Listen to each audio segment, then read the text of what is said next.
મોટી કોરલ ખાતે કોમી એકતા વચ્ચે સમૂહ લગ્ન મહોત્સવ યોજાયો। કરજણ તાલુકાના મોટી કોરલ ગામ ખાતે બાબા અરબિયા ચેરિટેબલ ટ્રસ્ટ દ્વારા 18મો સર્વજ્ઞાતિ લગ્નોત્સવ યોજવામાં આવ્યો હતો। હિન્દુ અને મુસ્લિમ સમાજના 25 જેટલા જોડા આ સમૂહ લગ્ન મહોત્સવમાં લગ્ન ગ્રંથિથી જોડાયા હતા। એક જ મંડપ નીચે એક તરફ નિકાહ અને એક તરફ સપ્તપદીના ફેરા યોજવામાં આવ્યા હતા।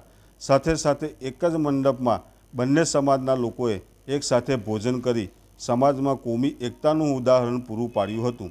ટ્રસ્ટ તરફથી નવદંપતીઓને ઘર વખરીની ચીજ વસ્તુઓ પણ આપવામાં આવી હતી।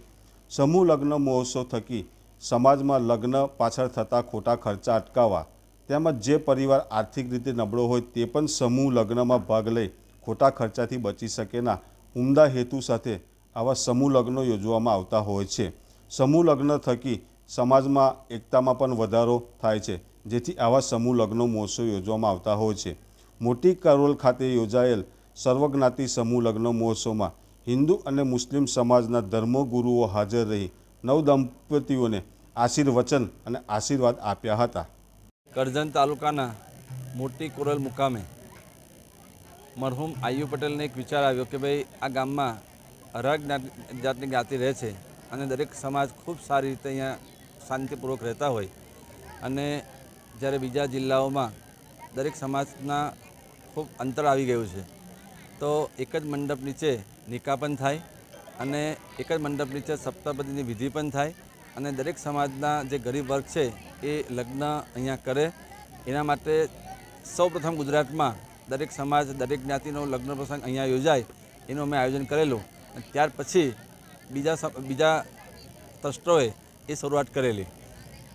અગાઉ તમે જોશો તો દરેક સમાજનો અલગ અલગ સમૂહનું લગ્નનું આયોજન થતું હતું, જ્યારે આ ગામમાં મોટી કોરલ ગામમાં પુનિત મહારાજના ગામમાં અહીંયા દરેક સમાજના દરેક જ્ઞાતિના યુગલો અહીંયા લગ્ન પ્રસંગ કરે છે અને આ જ મંડપ નીચે આ જ જગ્યા ઉપર છેલ્લા 17 વર્ષ પૂર્ણ થયા છે। 18મો સમૂહ લગ્ન છે અને આજે 25 યુગલો આ લગ્ન પ્રસંગમાં જોડાયા છે અને ખાસ અમારો જે હેતુ છે કે જે ગરીબ વર્ગ છે એ ગરીબ વર્ગ બેન્ડ બાજા ફટાકડા ફોડી અને જમણવારમાં મોટો ખર્ચ કરી દેવું કરીને વ્યાજે નાણાં લાવીને લગ્ન પ્રસંગ કરતા હોય છે અને દિવસે ને દિવસે તેઓ તૂટતા જાય છે।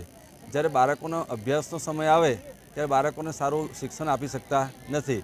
તો અમારો મૂળ હેતુ છે કે ભાઈ સખી દાતાઓના સાથ સહકારથી ગામના આગેવાનોના સાથ સહકારથી અમે એ જે ગરીબ વર્ગ છે એમનો લગ્ન પ્રસંગનું આયોજન કરીએ છીએ, જેથી કરીને ભવિષ્યમાં એમના બાળકોને સારું શિક્ષણ આપી શકે અને એમનો જે કંઈક ફિજૂલ ખર્ચ થાય છે એ ખર્ચ ન થાય અને ખાસ જે સમાજ છે દરેક સમાજ એ દરેક સમાજમાં શિક્ષણનો જો હેતુ સમજાય તો સમાજ આગળ આવે, બાળકો સારો અભ્યાસ કરે અને જે આપણો સમાજ જે છે એ સમાજ દિવસે દિવસે આગળ વધે, આર્થિક સદ્ધર થાય અને એ આર્થિક સદ્ધર થવાથી બીજા કુટુંબજનોને પણ તેઓ મદદરૂપ થાય। જેથી અમારો જે આ હેતુ છે એટલે આ મંડપ નીચે આ સ્ટેજ પર આજે દરેક સમાજના સંત ગુરુઓ મહંતો આવવાના છે અને બાવા સાહેબ આવવાના છે, તમામ દુઆઓ આપશે, આશીર્વાદ આપશે અને આ યુગલોને અમે કહીએ છીએ કે જો તમે તમારા ઘરે લગ્ન પ્રસંગ કરશો તો 200, 500 કે 1000 માણસની વચ્ચે તમે લગ્ન પ્રસંગ કરશો। જ્યારે આ સંસ્થા ખૂબ મહેમાનોને બોલાવે છે અને આગેવાનો આવે છે અને એ તમામની હાજરીમાં જો તમારો લગ્ન પ્રસંગ યોજાય છે તો તમે એક નસીબદાર છો। જેથી કરીને 17 વર્ષથી ખૂબ સહકારથી યુગલો અહીંયા જોડાય છે અને ગામના આગેવાનો અમારા ગામ ટ્રસ્ટના તમામ ટ્રસ્ટીઓના સાથ સહકારથી ખૂબ સારું આયોજન અમે કરી રહ્યા છીએ અને આજે પણ ખૂબ સારું આયોજન અમે કરેલ છે તે તમારી સામે છે।